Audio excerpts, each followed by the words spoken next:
All right, so we'll go ahead and call to order the January 25th, 2024 Board of Directors meeting, Columbia 911 Communications District. Members present, Shelley Hennessy, Henry Heimler, Barry Hazenkamp, and Rob Anderson. Staff present, Mike, introduce staff. Yep, it's Mike Fletcher, Director, Mickey Nichols, CFO, Mary Jo Beck, admin staff, Merck's Levin, IT, and Nathan Hughes, technology. And we have members of the public present. And we will start with public comments. Anyone would like to make a public comment? Good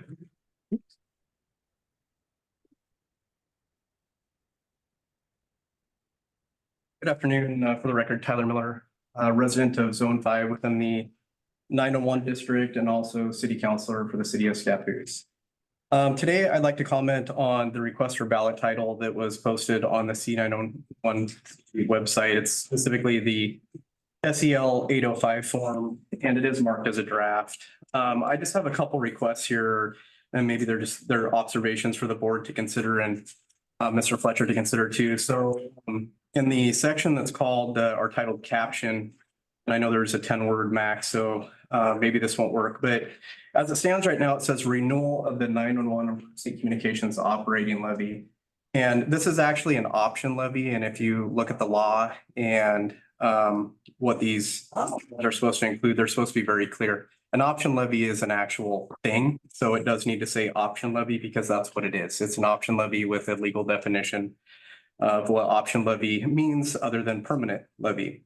Also under question right below where it says caption, it says, shall the 5-year Columbia 911 operating levy be renewed at 29 cents per 1,000 assessed value in 2024? Again, I would ask that the word operating be taken off and replaced with option because that's what it is. It's an option levy. Just looking at my notes here. And also in the question area or somewhere else, I think it needs to be made clear to the public that this is an option levy, and this is in addition to the district's permanent tax rate of 25.54 cents per 1,000. So it's a little ambiguous and unclear as it stands right now. It kind of makes it sound like it's the only source of revenue for the district, and that's just not true. It's an option levy. It's in addition to the operating levy, in addition to the excise tax and other funding mechanisms that the district has. So I'm just asking for those things to be made clear to the voters so there's no confusion there. The second part I want to address here just really quickly is the 29-cent rate. If you look back in history of how much money the district has carried over year and put into savings for things like the equipment reserve fund, its reserve fund, list goes on. It's millions of dollars. And the problem with that is compression. So you're asking for a tax rate that inherently is pushing the tax rate down that the fire districts, the sheriff's office can collect. And 29 cents is obviously not needed because if you look back in history, you've had usually 12 staff members when you're funded for 16, and that has went on year after year after year. So there's a clear, I'm going to spare you all the different examples, but there's many different examples where it's clear that the district does not need as much money as what it's asking for. It's really inconsiderate to the other special districts and the other government entities that need money because, you want me to stop, Rob, or can I finish? You can finish up real quick. Okay, yeah, I'll try. Close.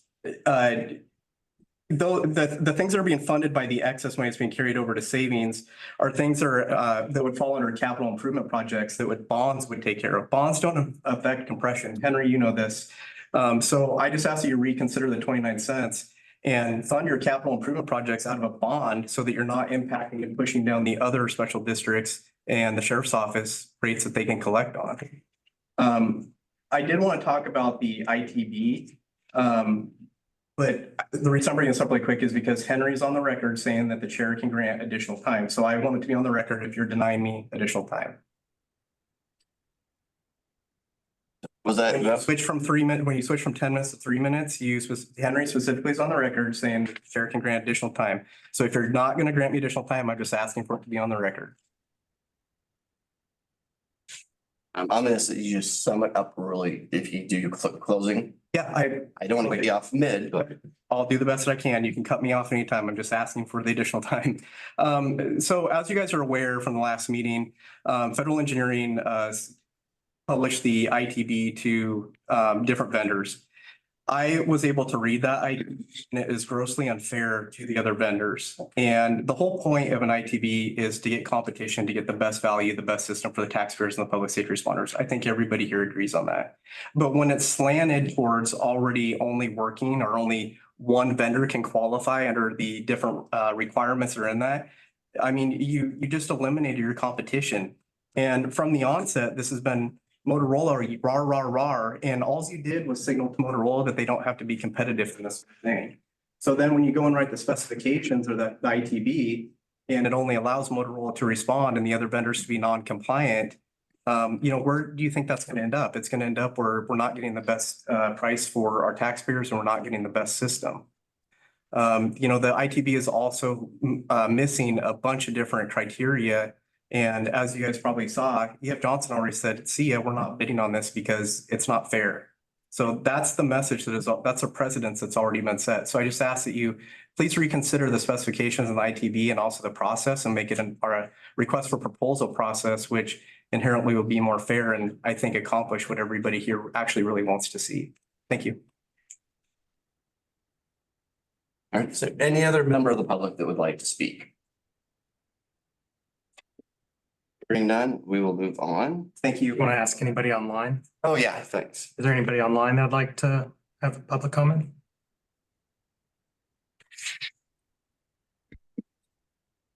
Nobody said anything in the, All right. and nobody's raised their hand. Perfect. So additions to the agenda. Any changes or additions? Change, we're not holding an executive session. No executive session. Anything else? Hearing none, we'll move on to the approval of December 21st meeting minutes. Mr. Chair, I move approval of those as presented. There a second? It's been moved and seconded to approve the December 21, 2023 minutes as presented. Is there any discussion? Hearing none, all those in favor say aye. Aye. Opposed? What's that? No, if you got an option. Just abstain.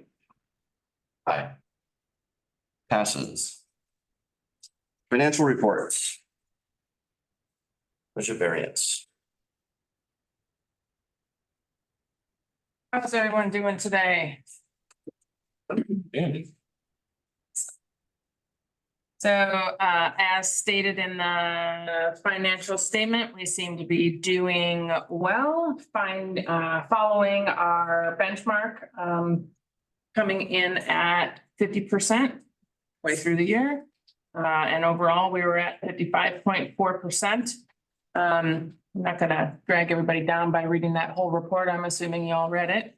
Is there any questions on that?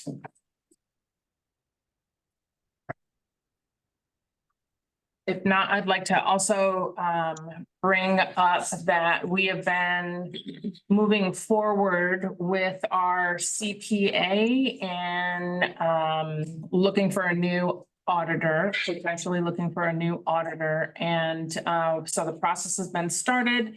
At this point, I have collected quite the list of CPAs that do auditing, both in this state and some in Washington, Idaho. There's even one in Minneapolis, but I'm going to be narrowing this down and continuing moving forward with that process and looking at potentially getting a new auditor. So we've moved forward with that. Are we posting the opportunity out there to, instead of us? Yeah, I will. Okay. I'm just preliminary starting, trying to see what's even out there, what's available. There's been a lot of talk on my sites that I have, financial sites that I have, talking about that exact same thing. Everybody is in the same boat that we are with the very delayed getting audits done in time. So I think there's been a lot of talk, and that's where this list was compiled, was from that website. So we're starting and moving forward, but we will get to that point at some point. I just said, trying to get down that list and see who's interested is maybe there, you know, especially we can give preferential to in-state, and is that gonna be weighted in that process?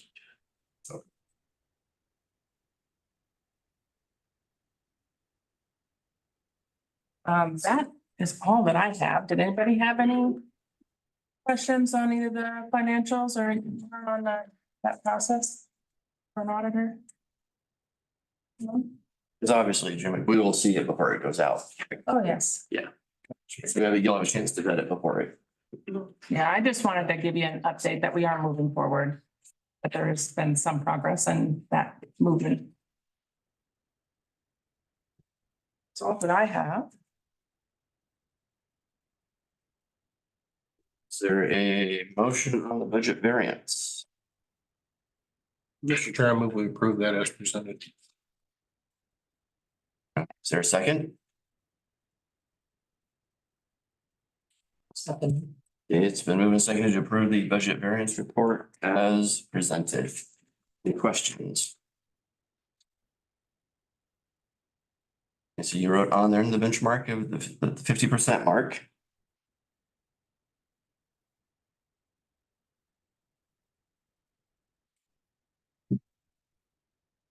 There's no questions. All those in favor say aye. Aye. Aye. Opposed? Passes. Expenditures.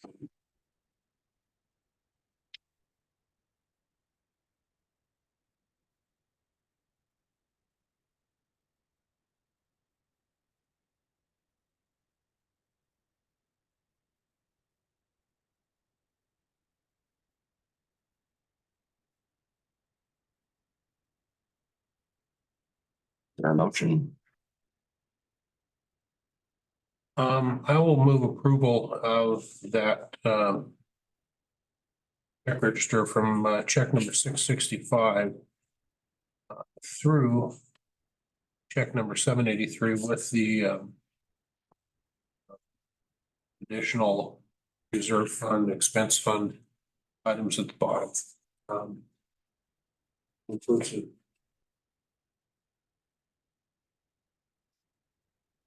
There's a second. We'll second that. Discussion. Did have, one item on here, and I was looking for it when all that.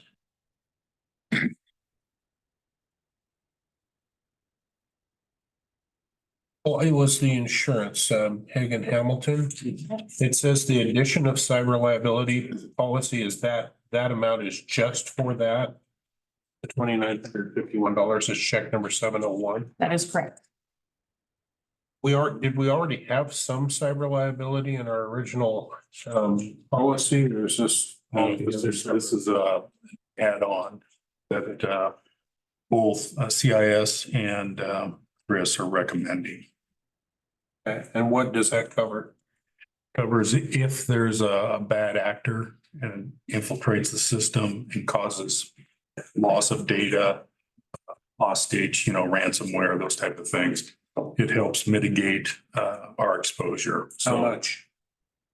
there is a limit of, We got two quotes. One was for 100, the other one was for 200, or was it 1 million and 2 million? I don't know. Those were the two numbers. It was in the millions. Say again? I think it was in the millions. Okay, so then it was the 1 or the 2, and I think we went with the 2, didn't we? Yeah. Yeah, Can we confirm that? I can. I mean, and the reason that I ask is because on these type of situations, $100,000 or $200,000 is not enough to even get the ball rolling to fix it, so. I think it was 2 million. I can go check that right now. But that was my only question on that, so she's gonna follow up. And where the. Is it? we'll give calls. We'll table that here right now. I'm good with the original motion and all that kind of thing. She can answer that outside of that, but just for clarification. Jeremy, do you have any questions? Ellen, nothing? All those in favor say aye. Aye. Opposed? Passes. Appointment of budget officer. In your packet there, we're getting wrapped up to start the budget process. So we need to reappoint Randy Hanson for Zone 4, Mike Bryson, Zone 5, and Dee Woolley, Zone 1. First, and then Jeremy, Zone 2 is vacant. So be looking for you to find someone who's willing to serve on the budget committee. Is there a timeline on that? I mean, obviously, I'm sooner than later. Sooner rather than later, but our first meeting is April, is that correct? Usually that board meeting in April is our first meeting. That is confirmed. It is 2 million. What's the deductible on that? Do you know? I only asked because Jeremy brought it up and it's a good question. Sorry, I can go back and look. If at some point, if we, Okay, it'd be nice to have an idea. okay. We'll get it after the meeting for you then. Oh, it was Dee and Mike and who? I'm sorry, Dee, Randy Hanson, Mike Bryson. So we do need action, reappointment.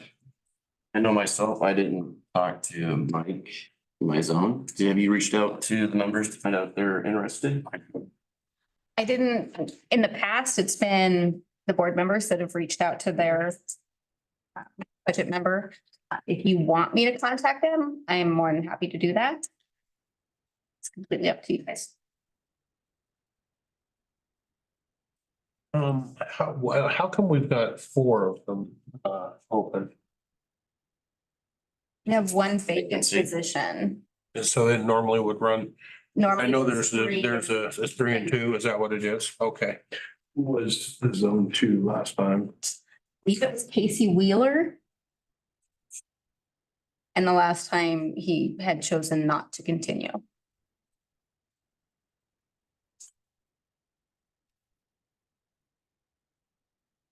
Is there a motion? Yeah, well, I mean, we need to confirm that they're willing to continue serving. So if you want me to reach out to them, I can, and then we could take the appointment next month. It just needs to be done before our budget meeting. Probably be the best, and then meantime, Jeremy can find someone that can serve in his zone. We reach out and start taking like looking at dates ahead of time, but formal appointment will be next meeting. When was the first meeting? April what again? Our April meeting, so just give me 1 second here. So our April meeting is on the 25th.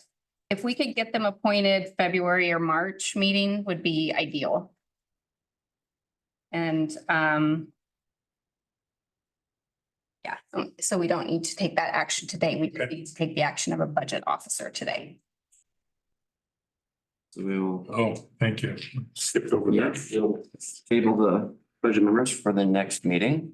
And yes, the budget officer. You just slide over that, you know, just tell the train. come. Yeah, I did. Tracks. So normally that's me. Hmm. But, you know, if anybody else would like to volunteer, of course.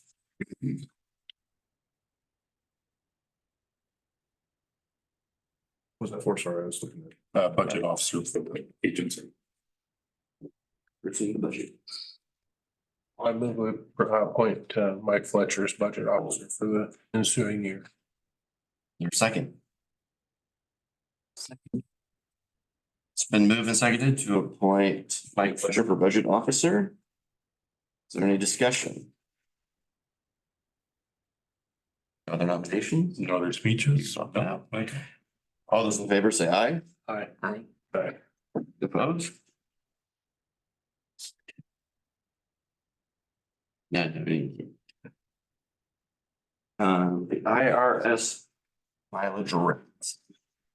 So each year, funds in Washington update the federal IRS business mileage rate, and before you, it is there. It's increases to 67 cents per mile, and that's 1.5 cent increase. So the board adopts that and we make it so. Is there a motion? I'll make a motion to adopt it. Second. Okay, it's been moved and seconded to adopt the IRS mileage rate for 2024. Discussion. Hearing none, all those in favor say aye. Aye. Aye. Opposed?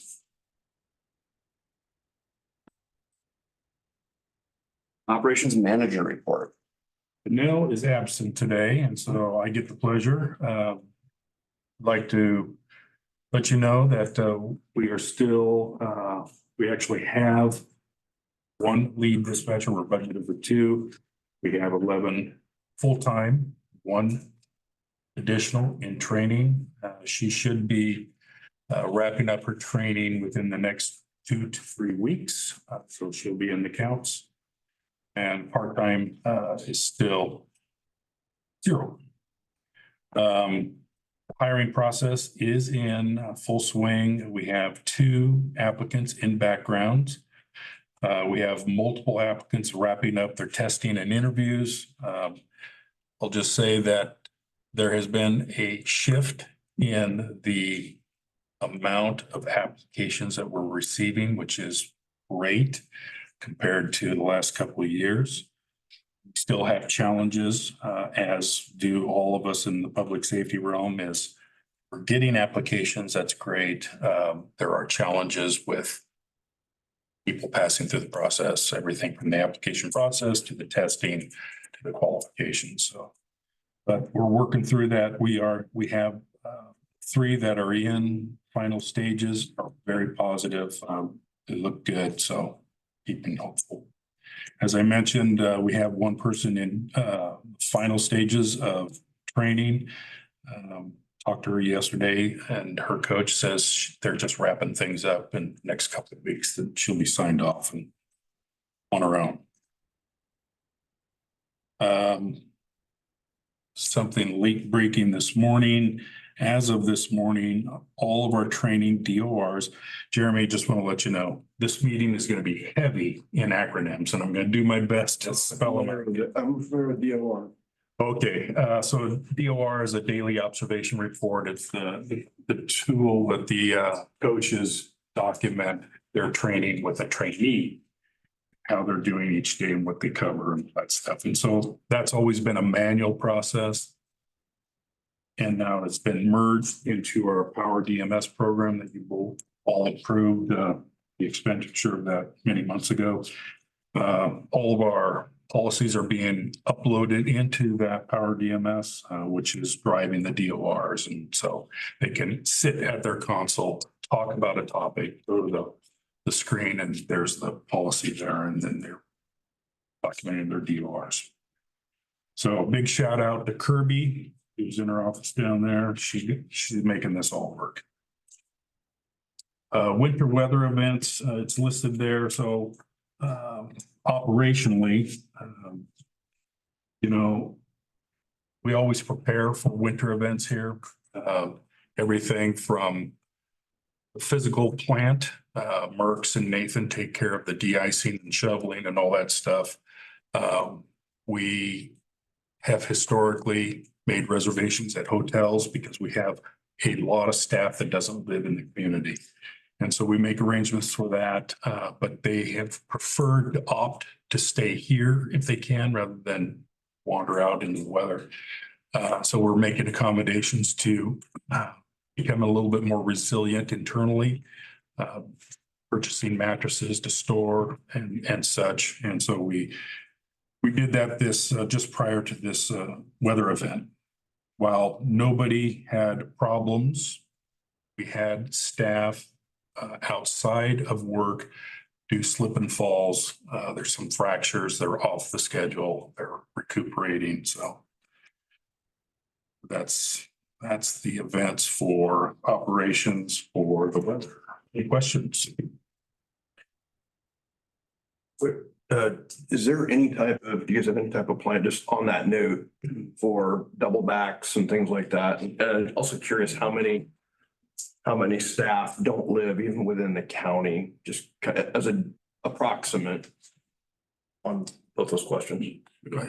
Right off the top of my head, there's 4 that don't live in county. The other thing I forgot to mention, we often will do, so for the folks that do live within the greater Scappoose, St. Helens area, we've make arrangements with whether it's the SO or St. Helens PD to actually transport our staff back. We didn't do that this year. Nobody wanted that, but and then as far as work shifts, we have contracts that we can't exceed X number of hours per shift.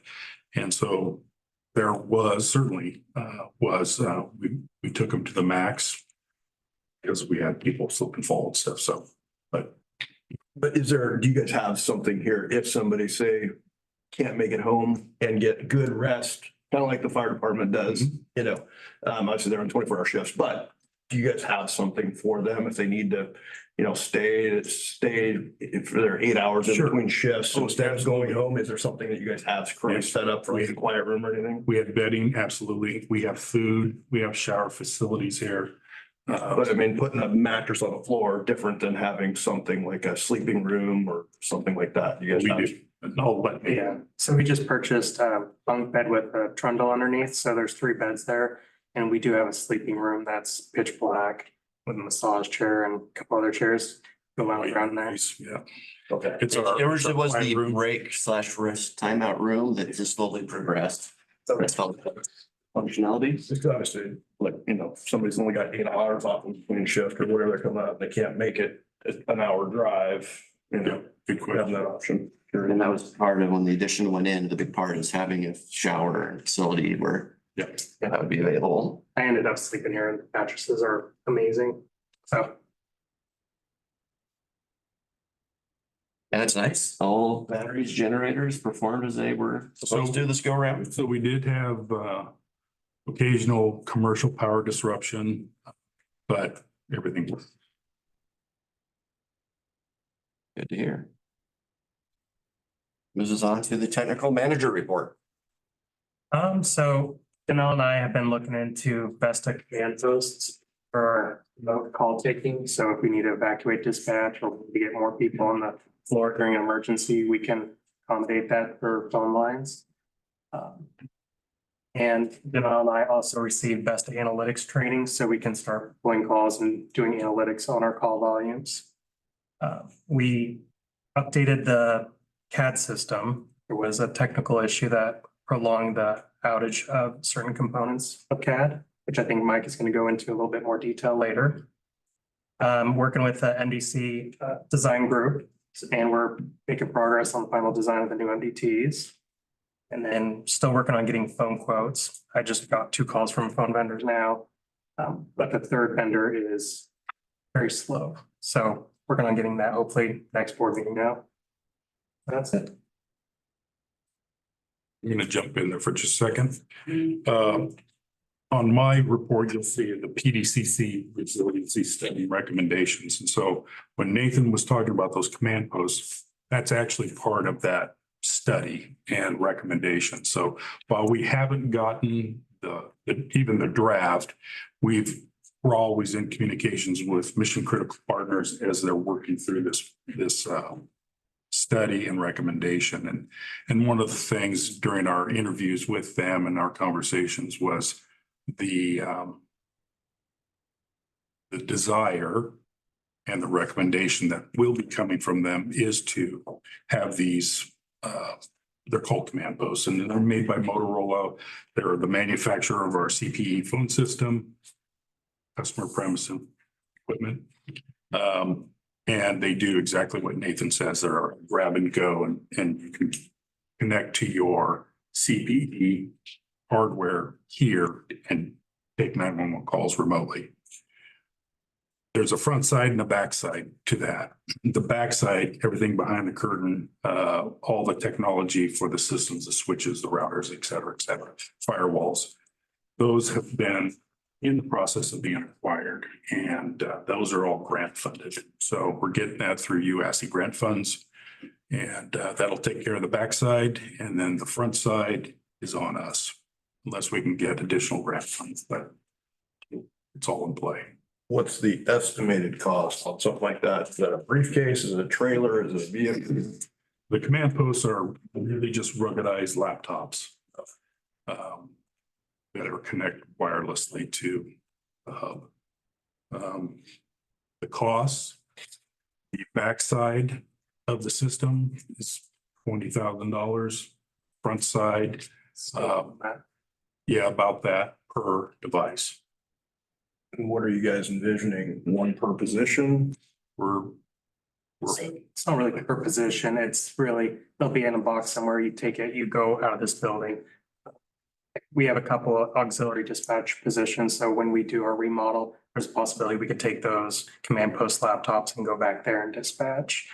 It's, yeah, it's really simple to take and go. That's what I just wondering, how many are you trying to plan? Oh, Two. So, okay, yes. Anything else for Nathan? Again, thank you guys for being the snow shovelers and the ice spreaders and making sure the outside is safe.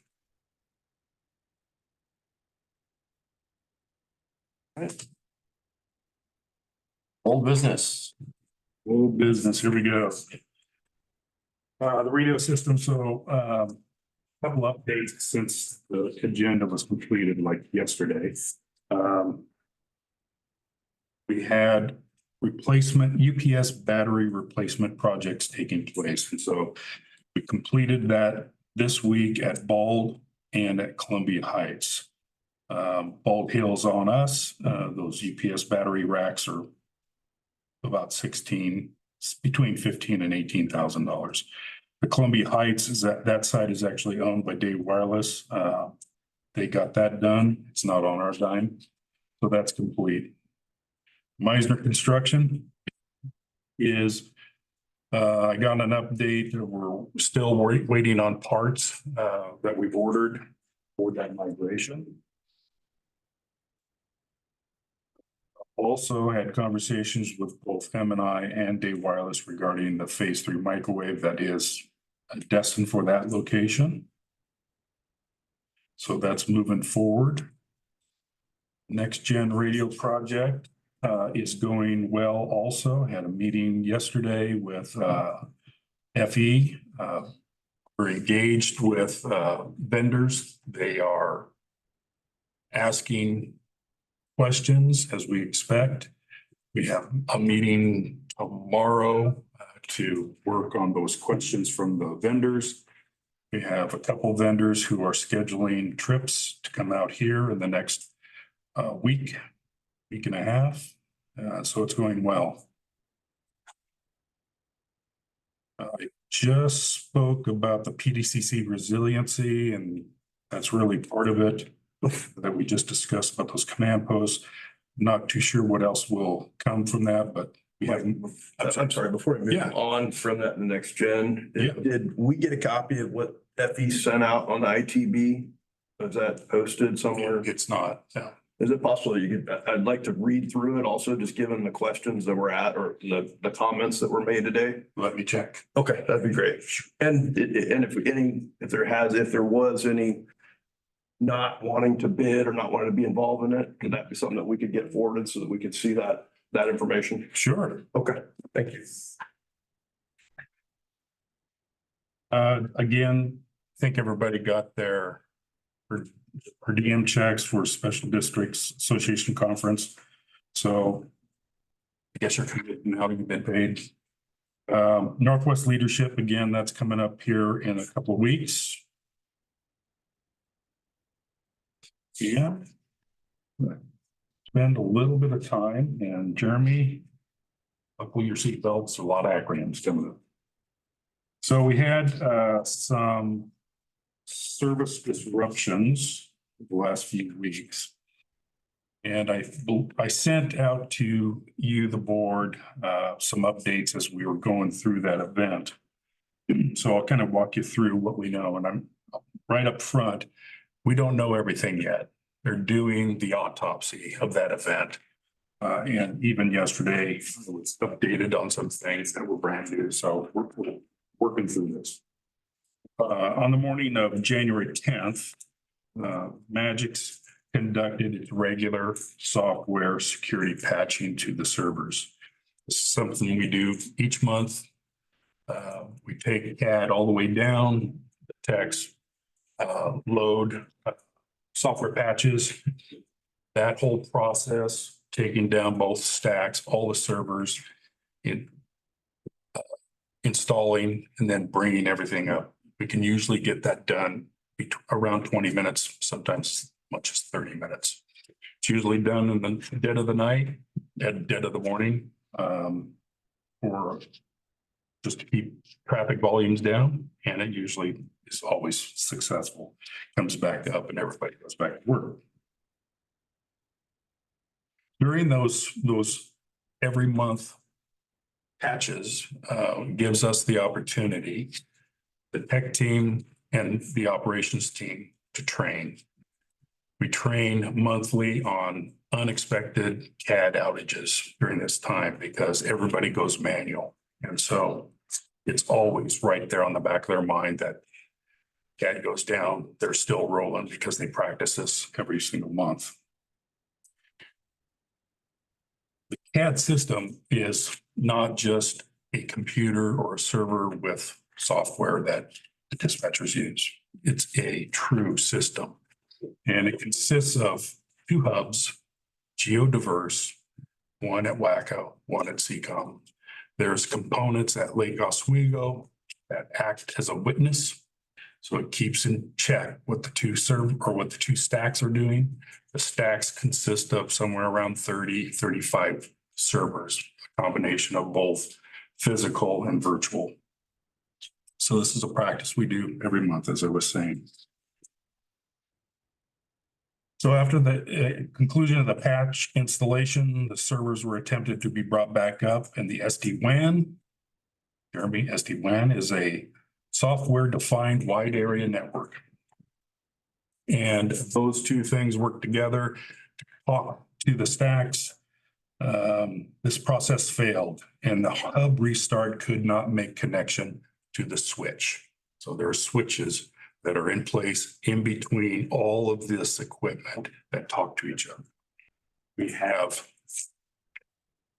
I don't even know how many routing networks we have, fiber networks that run through all of Washington County, Clackamas County, Multnomah County, even Yamhill County and parts of Marion County. We have this huge ring around us that's diversified to maintain connectivity, but they have to talk through switches.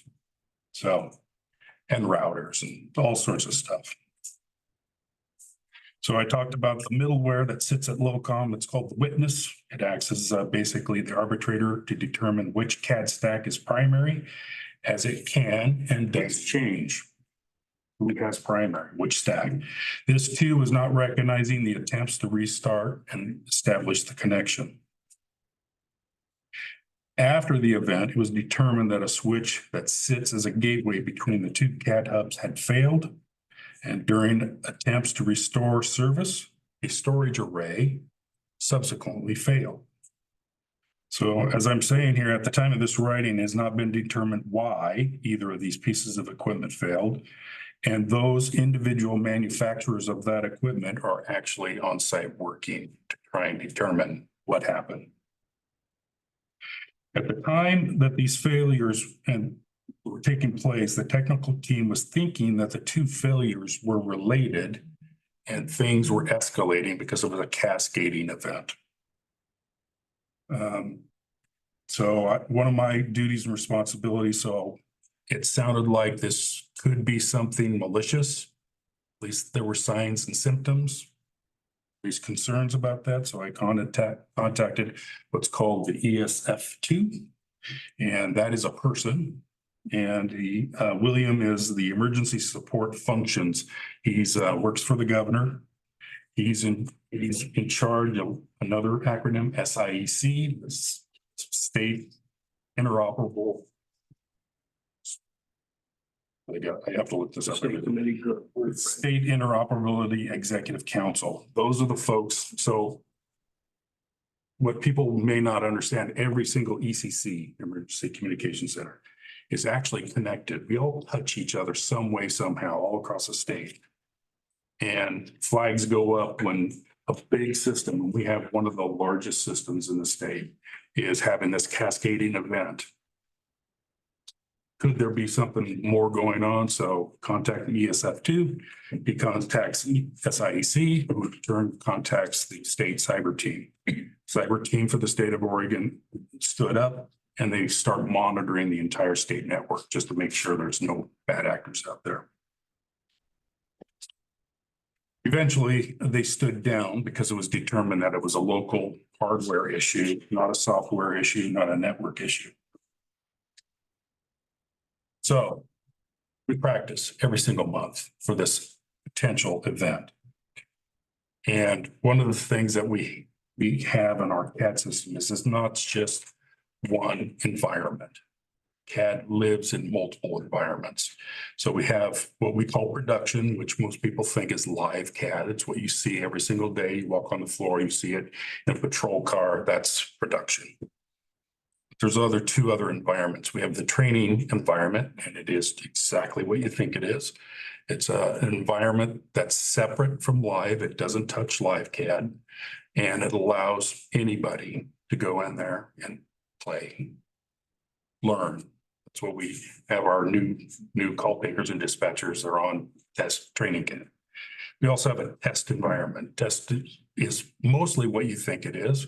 When we need to try out a feature or a function and not touch live CAD production, we do it in test. We hammer away at new versions and we do all sorts of things to see how CAD operates with this new feature or functionality or software. But it acts as our fallback. So the difference between production CAD and test and training is they don't touch real live CAD for obvious reasons, and they're not fully functioning CAD. So production CAD is many things besides just the software that you see in a patrol car or in a dispatch screen. It has connections, dozens and dozens of interfaces. And those things are not found in test and training. But an example of CAD is sitting there in front of the call takers and dispatchers. And so they can use that environment to do their job. They can, and they do, when we do that monthly patching, they go manual, literally pens and papers for 30 minutes, just keep that muscle memory going of what I need to do and how I need to do it. But when we determine that this is a serious thing, it was mid-morning, we made the decision, we move all 4 centers to test.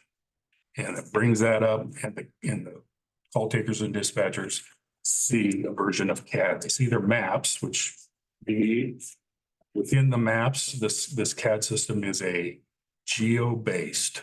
Everything in it lives and breathes from the mapping systems. So within the mapping system is our response plans. So an address, a location, embedded in that is this belongs to Columbia River Fire.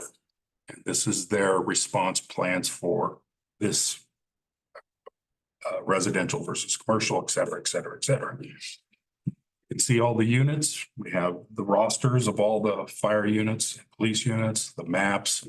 They can call take, and then what we do, because it's not touching live CAD, they print out all that stuff. And then when CAD does come back up, we re-enter all that stuff. So that was taking place. And that's what how we continued on. Like I said, it's not full CAD, so there's no interfaces, including the mobile application. So the patrol cars and the fire apparatus CAD looks down. CAD's really operating in the background, but they don't have that connection to the test and training environment. So as soon as the event was over and we were back up and stable, immediately the tech team converted to basically an autopsy, what happened. And that's what they've been doing. They haven't really stopped. I mean, the real world continues to go on, so they're doing their jobs. But in the meantime, they're trying to decipher what took place. We know it was a switch. We know it was a Mellanox switch. We know, which is owned by Cisco. They are here. They are diving into it, replacing parts. The Nimble storage array failed. The folks from Nimble are working with us on what took place there. The system is up and stable and running. So something that I want to publicly acknowledge is an observation I had during this event. We work in public safety, and everyone in this room in our communities see the external responders during a crisis. Police officers, the firefighters, the EMTs and paramedics, who you see out there remain calm, professional, and mission focused during an event. And that's what we all want to see. But as I've often said, the people inside these buildings are rarely seen, and you only hear their voices on a radio, on a recording, and on the telephone if you call us. Magic Tech Team consists of about 30 people and who fill all sorts of roles. Our tech team consists of GIS mapping specialists. These are people with master's degree in GIS. We have those. We have CAD specialists. We have professional IT technicians. We have programmers. We have electrical engineers, and we have network engineers who are part of our technical team. When it was identified that this system was experiencing a hard crash, the initial team, who is just doing the patching, there's very few people involved in that. And when they were bringing up the system and it failed and they were unable to recover it, the all call went out for the remainder of the team. On that initial day, the 10th, when this happens, and we practice this and we do this things when we do version upgrades and everything, there's a phone bridge that brings everyone together live. And that phone bridge was active with over 30 people. And I will tell you, it included not all those technicians, all of them from all 4 PSAPs and the management staff of all 4 PSAPs, including all of the 911 administrators. They stayed on that phone bridge, working it for the first 20 hours without stop. And they only stopped because the directors called for a stop for some much needed sleep for the team. But that entire group reconvened 6 hours later at 6 a.m. to finish the job. The entire time, everyone to the person was absolutely calm, cool, professional. There were no emotional outbursts. Everybody worked as a team, collaborative, totally focused on the mission. So today that same team is assisting with the engineers and vendors and technical staff to replay the events of the day and work to future-proof the best they can. So can I answer any questions? I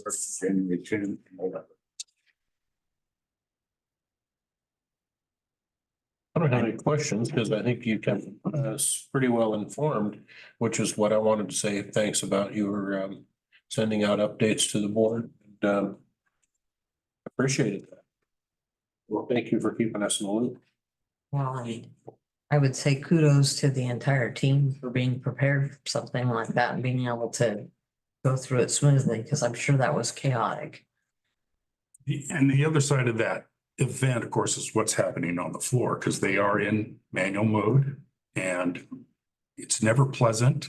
Everybody's uncomfortable because they're out of their realm. But again, my peers, how did your people do? We've mostly focused on the tech teams, but what was it like out on the floor? This is what they practice. And so everybody was calm. It just was another day, just a little inconvenient. I will tell you what really bugs them though. It's the after fact when they're re-entry and all that stuff. Nobody likes to do that. But we do. So I'm gonna jump to January 22nd. We had a second outage. This was a minor outage, still took down CAD, but it wasn't anything like the previous one. And I can tell you that there's a lot of explanations. So what was it? What caused it? We have these things called SSLs. And they're security socket layers and they're encryption. It's basically what it is. It's an encryption to protect the system. And they are on a subscription. You purchase them, you install them, and then they have an expiration date. It's usually a year, sometimes 2. And it's a human error. Credit card didn't renew. No, because that was a question. Can it just automatically renew? No, it has to be a separate service purchase, certificate number, re-enter all that stuff and goes into the system. The person responsible for that SSL, lots of different things, but he fat fingered the date. They were actually scheduled for Monday, the 22nd to be in the server hubs to do it. Because the expiration date was the 24th, it was fat fingered. It was actually the 22nd. And so it went down when that SSL expires, lights off. And so that's what happened. So it's human error. So what are we doing to future-proof that? They're training additional techs to do this work. And that service is being entered into not just a tickle file, but there's a process. What's the best way to describe that? For all the features and functions and all the things we have to do throughout the year, it's embedded in that, hey, a week before, 2 weeks before SSL. So more than one person will see Is that that. a vendor or was that? That's internal. Internal to Magix. Yes. And then I had on my honeydew list to talk about was the January winter storm event, but we kind of covered that. There was no impacts, no technology or operationally. Weathered this storm well. I think you guys handled it great. I mean, hopefully the guys and gals out on the road also go back to start and to remember what it's like to have a map book in their car and understanding that they can't just ask dispatch for a lot of things. So they become self-reliant. I'd like to see them do a little bit more of that on the roadside also, so that they remember how to do things the old manual way. I mean, I'm not that old, but I remember. Oh, yeah. Remember the time where you guys had the call cards and everything was still handwritten before all this? So just jumping back to the old school. So hopefully That with a legal pad where you wrote your notes. Yeah. We relate to that. state police is a little bit behind the times on CAD stuff. So, They're about to get a new CAD. See how that goes. Couple questions for you. Yes. So I'm going to guess the security updates related to Microsoft OS updates that obviously to be CJIS compliant have to be done. I understand this wasn't a server issue. It sounds like it was hardware and components. Correct. So recognizing that up front, question I have though is, you said it's common practice to do both servers at the same time? Mhm. Well, servers. So we do, yeah, so I just give a when you say that, is it each CAD stack? Because what I'm just wondering is if, because like in the business world, some of them that have the option, availability to, they kind of sit on those updates for a while to see who gets nuked to make sure they're stable. Yeah. And just my question is are they simultaneous or does one stack get done? It comes up, it's stable and the other stack gets done? I'm gonna turn to Nathan because that's above my pay grade. We tested on the test stack first, but we also provide our own updates. So we have an updates server that we download from Microsoft, and then we read the release notes from Central Square to say this patch is compatible with CAD, this patch is good. And then we select which updates we want to push out to our servers, and then we do a stack. Yeah, one stack at a time. Yeah. So if one breaks, then at least the other one is up and running. Yeah, Okay, Which is exactly why at least the test environment wasn't impacted. So well, like you said, this was just different components, different hardware, interconnecting, communicating, which Once identifies the hardware, how long did it take them to get something to replace it? there was a lot of movement. We actually rectified the situation. They had to take the physical storage or one of the storage arrays at WACA and move it to Clackamas. That's no small feat because they are large and they are very heavy. But they had to do that. We actually had that up and alive. just saying, I didn't interrupt, but You open the door. I want to open the door, just. oh, sorry, we're gonna have some noise going through the hallway. We just wanted to keep it kind of quiet for you guys. Did you need the door open? It's a public meeting. Public meeting, we don't keep it open, Correct. so it's kind of a point of order. The only reason why I interrupted Oh, you thank you. is, It's fine. They had CAD up right around 11:30 that night and, but we knew they wanted to get it stabilized. And the tech team was punch drunk. And so we told them, stand down, we'll reconvene in the morning. And so it took, 15 hours to get all the components back together, rebuild everything, stand them up. And then they restarted and it was running. And then we all went to bed and got up at 6 a.m. and started again. And then that took about 4 hours to get everything stable and then start migrating everyone back. Yes. One question on the most recent one, the SSL thing. Yeah. Is there redundancy in place of checking work now, like for everybody, just to double check that my work is, Yeah, You so know, that's having part of that. Okay, multiple people have eyes on it. Okay. your calendars as well, or? One of the things that we struggled with on bringing CAD up.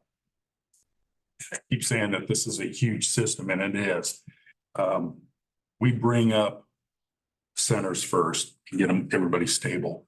And the very last thing we do is bring the mobiles up. Because there are, I think, 6,000 mobile clients out there. And when they plug them on, start the session, they start pinging that thing hard. It can bog down, so. That's the one that you always sit there a little, here we go. We are looking at a way to bring the mobiles up during an outage like this. So we're beginning that process. We're not sure where it's gonna go yet. I guess my last one's probably a Nathan question. Mine is CAD. We're talking about outages. I know earlier in the month at times Comcast and CenturyLink had some issues. And some Verizon customers know that well. I was just curious because I know we have backups and multi-WAN and everything did we actually have either like CenturyLink or Comcast have an issue and did things fail over appropriately to actually, did we have a chance to see it work and exercise and We get to see it do its thing? almost every week with Comcast, honestly. But we had no outages. It was all smooth sailing. That Okay, so all that redundancy is working Yeah. like it's supposed to. And on that point, it just went through my head. Starlink, we're upgrading that. Yeah, so we got grant money for their business class dishes, so we're gonna be installing those. We have one for the Vesta side and one for the CAD side. Was it, so it's just similar CAT at the time? Yeah. On the business one. And then we also get a public IP address on that. The joke for those who don't is all the cats that sit on the dishes because they're heated so the snow doesn't melt. Yeah. So the snow will melt. I've been dealing with that on one of my client sites. So do you guys, I mean, are you gonna have issues with packet drops and things like that? Or is there gonna get enough connectivity where you're putting it that's, because I know that everybody thinks, oh, satellite's great. It depends, right? It does And, depend. It is our, backup to it or, well, it is our final backup to start. okay. So we go Comcast, AT&T / FirstNet, Verizon, and then we go to Starlink.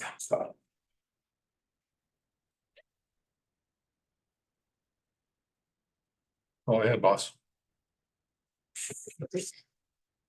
Yeah. Other questions from you? Is there any other old business? Oh, I'm sorry. Never mind. Thank you. Hearing none, new business. So new business is the special option levy. There are, when we do these things, there's these things called an SEL 805 and 803. 803 is very similar to this. It's just another basic document with information that I presented to the Secretary of State or the county clerk, but the board authority reviews the request for ballot title and the language within. And I ask for your approval to move forward. We are ahead of the game. We started this process. We have 81 days before the election, and we're sitting today, I think, at 112 or 111 today. So we've got time to make changes, but I wanted to get it before you. Seek your input. The last time we did this, there was a language issue or decimal point put in the wrong spot and all that kind of thing. And I know that that was corrected, rectified and all of that. And I see that that's clear in this language, but I assume that the language in here is the same or similar to all of our other levy requests. It is, and the numbers I got from the county clerk for the estimated income, and as one extra step this year or this version, I ran this through special districts. They have a gentleman, David, who this is all he does for special districts, bonds, levies, leases, and he helped me proof this and made some edits to it to clean it up and make it more understandable. So thank you, David Albright.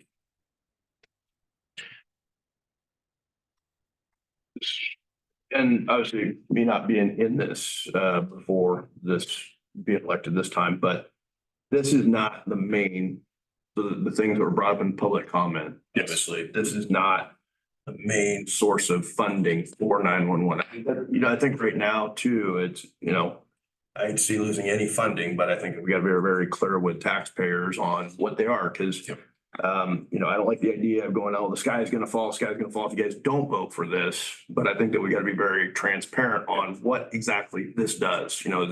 What services would we lose? And I know we can't get that into a summary. It's got to be 175. Right.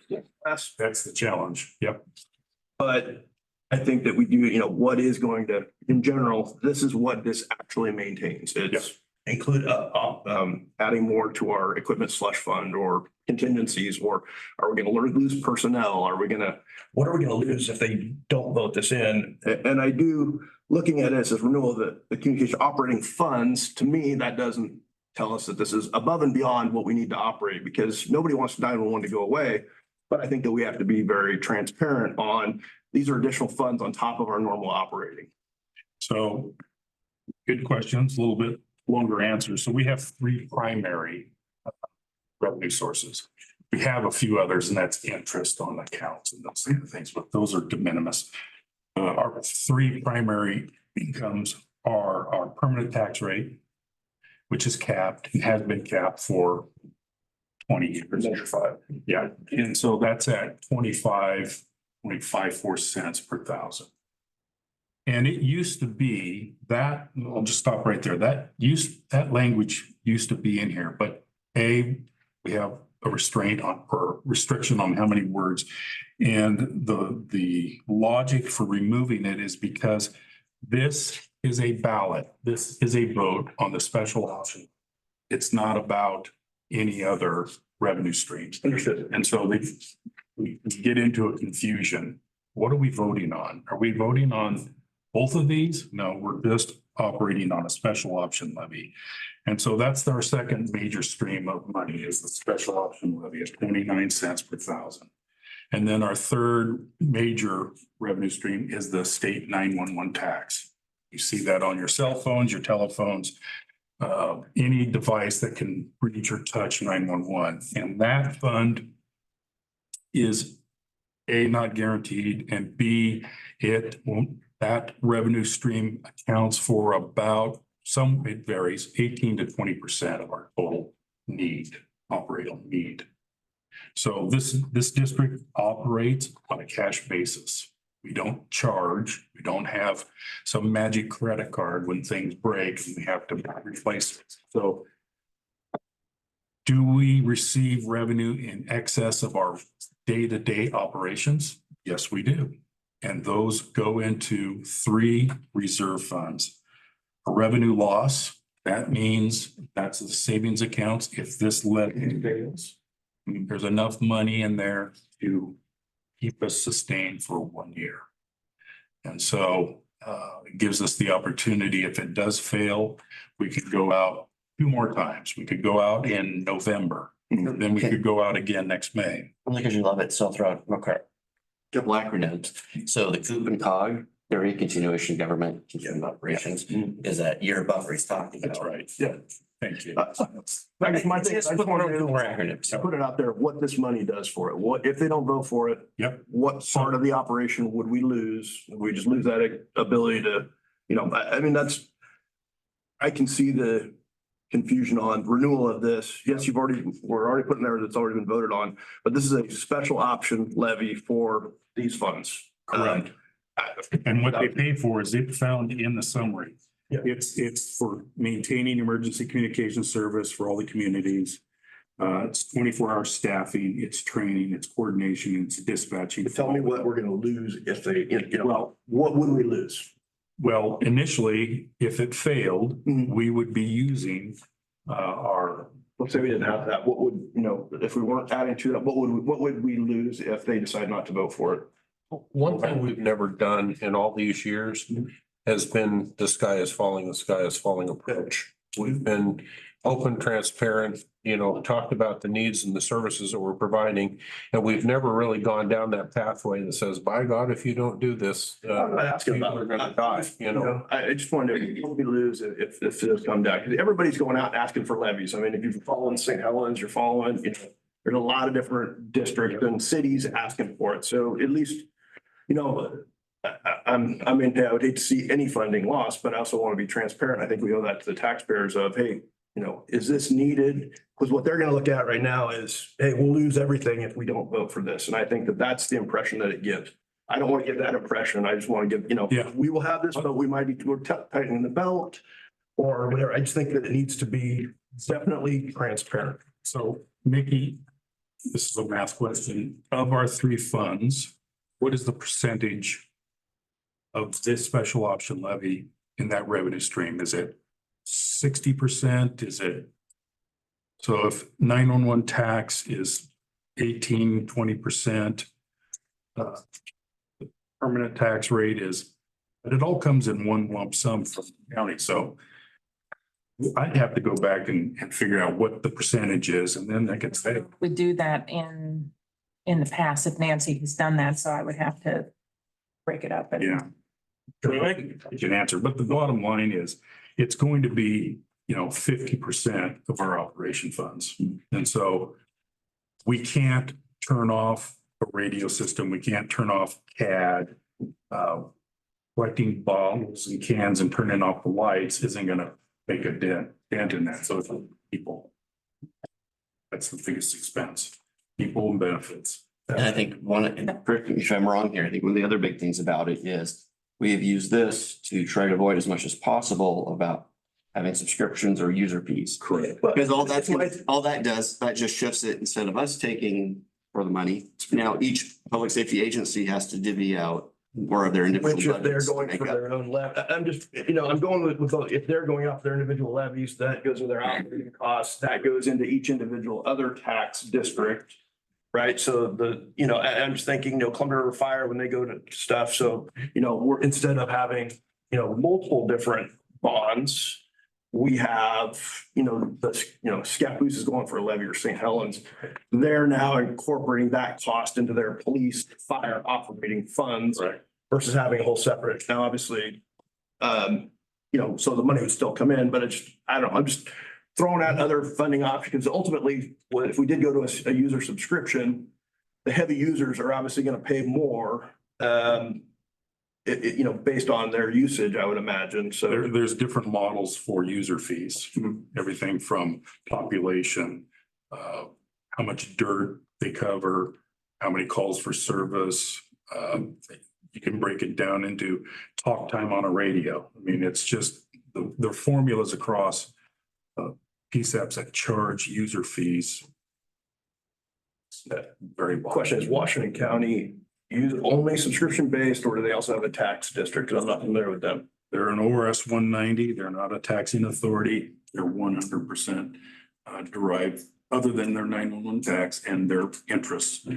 It's all user based. The TVR obviously pays more for all their radios and all that. Well, there's two different things there. So dispatch services is broken out at WACA between those people doing the room. The radio system is another funding model. And so TVFNR, just off the top of my head, I think pays 2.1 million.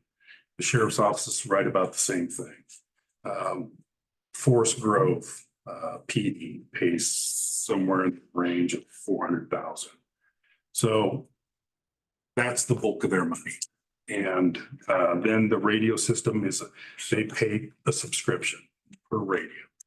So I'm just thinking, down the road, looking at other, is this the best way to go out for the entire taxpayers and the county, with, fire departments, police departments, 911 districts versus if there's a tax rate for the sheriff's office levies, then they're paying for the services here. And they're not going for this, if it's just like, how many different times do we? It's a shell game where it Yeah, comes from. well, it is, but it's also like how, and they're like, oh my gosh, if we don't want to lose 911, I guess it's also good because you're not tied to, fire or police sometimes when there's other things going on, but right. I just, I just don't want them to get the impression that if they don't vote for this, they're going to lose 911 services. And I think that's what I want to be transparent about. So there's differences. I mean, all the taxing authorities have the permit tax rate, right? And that's capped and has been. And so all of us use special option levy. And GeoBonds is another funding model, but you can't use that for operations. That's for buying things. And so you're really stuck on a special option levy. Other than you start charging services. And then, as you were just talking, I'm just going to charge you to use our service, and that's coming out of your general fund. And so supplanting my general fund. And but the bottom line is we taxpayers of Columbia County are going to pay the same amount for dispatch services, whether we're getting it from subscription fees from all those other agencies, or whether we're getting it all combined right here.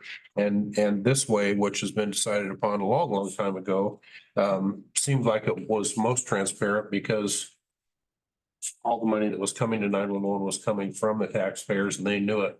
They didn't fund their local fire district or something, not necessarily knowing that $100,000 of that budget that they funded there was going to end up at 911. But I guess could that also, doing that model, help everybody out on the street also help here because they realize they gotta have, I'm just thinking globally a little bit as far as it comes to the services, because 911 district is important, obviously, the support services. But, also the people out on the road is important. And so, does it help globally if they go through that model? But going back to this, I just would want to be transparent that this is a special option levy. I can understand that.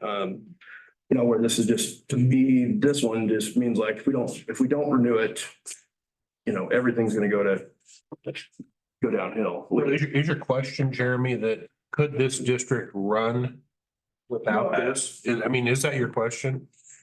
Would we not be able to run, it's just changing the title or looking at the change of the title just to be more transparent is all. I could see how renewal 901 makes people think that's it, because we all know they don't read the voters pamphlet, that, hey, this is an optional thing. We would like you to continue it because if we don't have this optional money, we cannot do these things that he's got listed, we lose the support of helping anybody else and stuff like that. So that's all I would be looking at is because just make sure that going on the ballot is transparent. Well, and I think, Mike, it's safe to say that, assuming this weren't to pass 3 times, and we used up all of the reserve money that we have in the fund, no, we could not operate. No. We certainly could. I mean, And then we would go to, as a board, could go to requiring a subscription.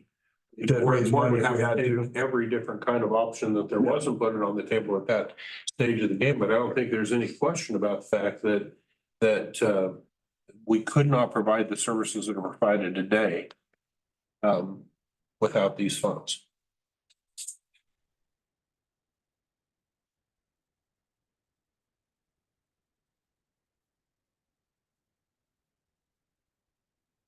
I've heard a couple different things said, just to make sure the caption, 10 words, the wording on here is, it is a fund. Where's this, renewal of emergency operating funds? I'd say operation levy because it is a levy instead of funds. At a minimum. Says- Right, and I just heard said earlier. Right, it still says that. Caption, renewal of 911 emergency communications operating levy. Optional levy of whatever it Optional. truly is. I was like, is that within the 10 words? Yeah, there's 3 more words we can add. Well, we got, I mean, it's the initial local option levies described down in the summary. Right. Says- I still think, again, people don't read past they're just gonna go, oh, yeah, I'm gonna lose 911 if I don't vote for it. And I get that. I want to, but I also don't want them asking, or I just think that it'd be good to have the optional levy in there. Well, And the fact that it's- optional doesn't make sense. Option makes sense because that's a. Optional, yeah. Something along that line, and levy versus funds, the operating levy. That's what it is, a levy.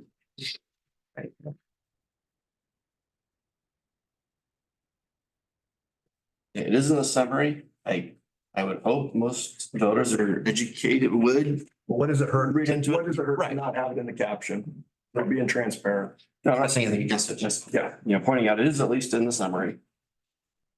And so if you can just read that back, so. So what I'm Yeah. hearing is edit the caption, renewal of 911 emergency communications option levy.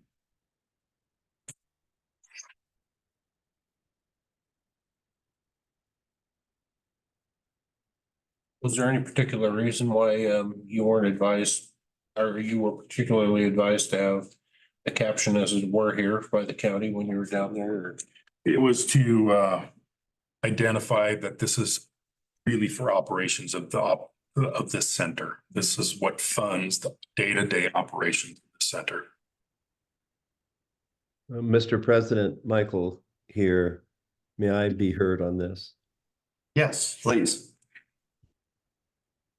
I think the title is important, and since Mr. Fletcher was working with someone on this title, expert analysis on the words so that it's legal and correct, and whatever other adjectives you want to. Because are so must be carefully drawn, I would ask the council to direct Mr. Fletcher, the person he was working with on the ballot title, if I understood that that's what he was doing, and to make sure that the the ballot title or the levy title is accurate as a matter of law, because there's a lot of issues here.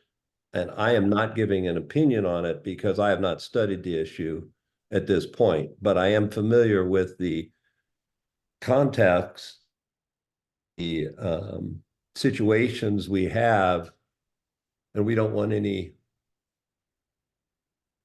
challenges to this, so we need to get it right.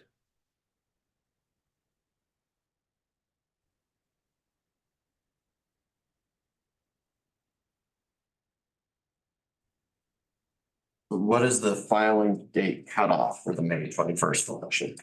I have it in my calendar. February, stand by. So the question is it before our next meeting?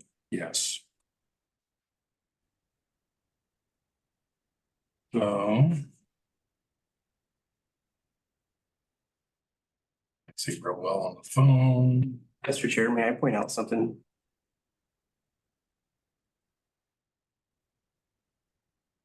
Yes. So I printed this version out about an hour before I came here. And now this version's already different than the one posted online. So there's already been changes made. And that was the question I asked earlier about the clarification of the wording. Okay, yeah, because now it does say option. Thank you. I can't really see it here. That's what my calendar. I see it. I'll have to.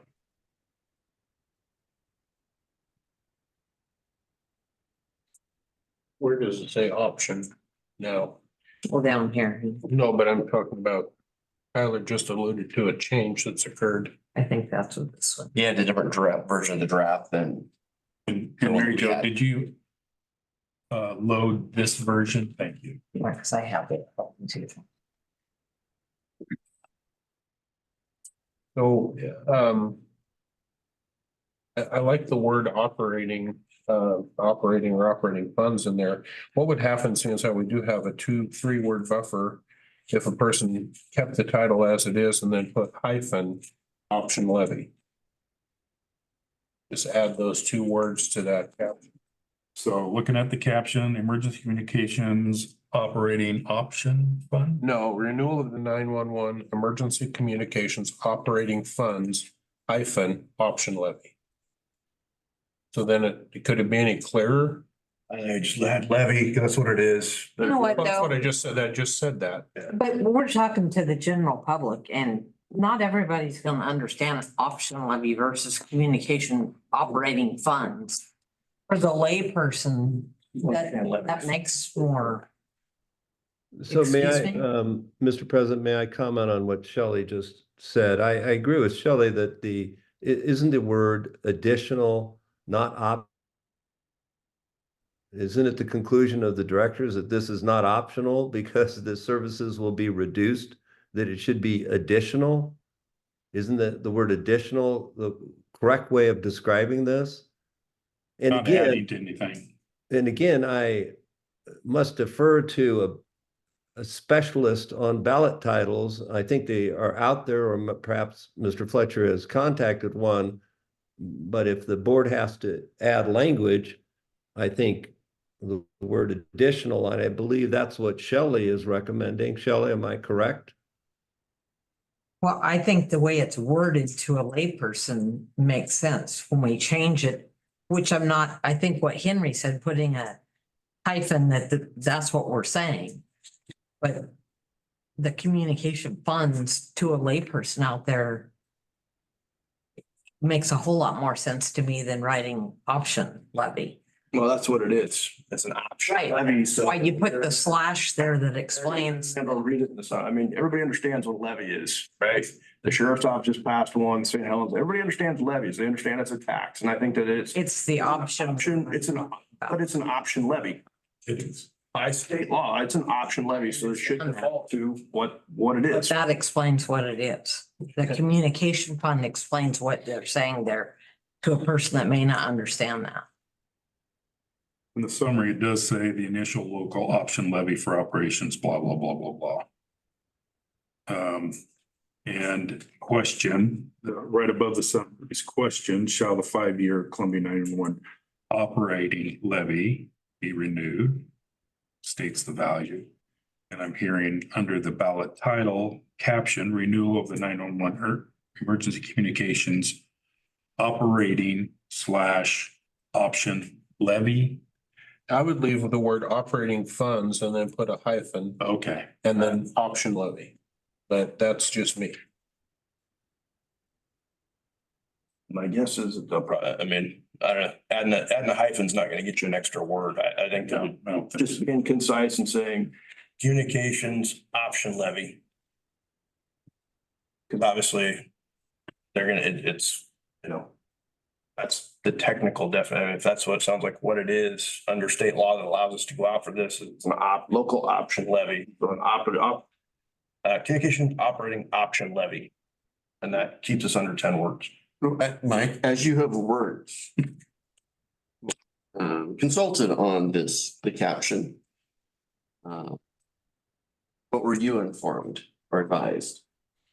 Because we haven't heard just straight from you, because you have talked to David. that person Yeah. who Mike was referring us to. So he did a lot of work helping me clean up the formatting. So the math, you could see that much clearer than in the body of the summary.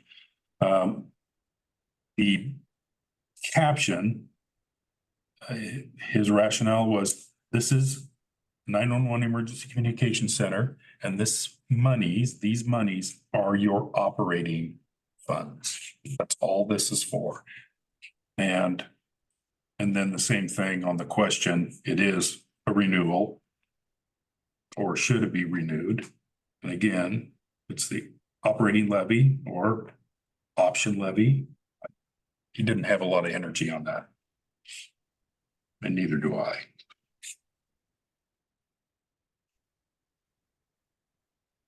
Looks, if it's the same as the candidates, March 12th would be is what I'm seeing. I don't see anything that talks about stuff for the May deadline. It does say March 12th for district candidates to file declaration of candidacy nominating. So that was my question. We can verify the filing date. Yeah, I have, This, I have another folder for elections on my desk, It's off the Secretary of State's website. and it's March 12th. That's what, if it's the same as the candidates, so It would be, I think so. that's the last day to file candidate stage. Thank you. you said it was March. 12th. 15th is the last day of withdrawal.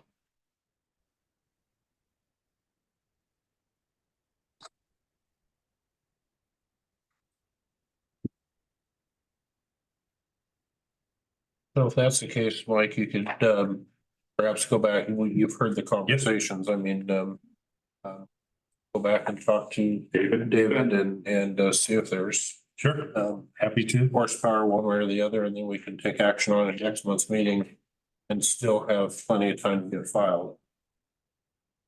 It works for me, absolutely. Perfect. Any other discussion? Hearing none, agenda items for February 22nd. Option levy.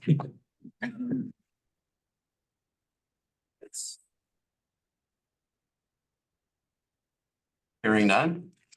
Is there any other business? If not, member comments. Kelly. I just, again, to all of the crews that worked during the emergency shutdown, kudos to you guys for doing such a great job and all of your training to get us where we are so that we didn't have any issues. That's awesome. Thanks. I think that it's, we talk about all this fancy stuff that we have and magics and the partnerships and the teamwork and the machinery that we do to protect things and to keep it going. And I think that even during a major failure, it shows that, first of all, it can all be as shiny and beautiful as we want it to be, but it's all Ford. It doesn't make any difference how well you take care of it or whatever. Some things are going to break down because they're mechanical or electronic, and that's what happens. But the successes are always shown when people step up to the plate during those emergencies and bring us through them without things completely catching on fire. Clearly, the training and planning and pre-planning and repetition and redundancy and all of those things came into play here and worked as they should. Good work to all of us that are in that conversation, and Mike, with you and all the administrator types that make sure that when things happen, you start throwing switches so that the machinery can come into play and keep things from actually falling apart. So good work to all of you. Thank you. I just want to, so much fun in these inclement weather incidents. And not only are you guys dealing with trying to get into work, so kudos to everybody that, took the extra effort to get in. It's, a lot of people, even some law enforcement decides not to go to work when it's nasty out. So, it is like you're talking about.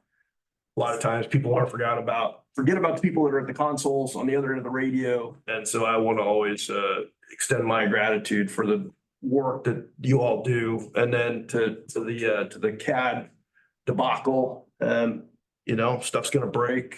It's electronic, it's mechanical. So it's good that you guys have that. I didn't know that about having the monthly shutdowns where you're getting out the pen and paper and all that.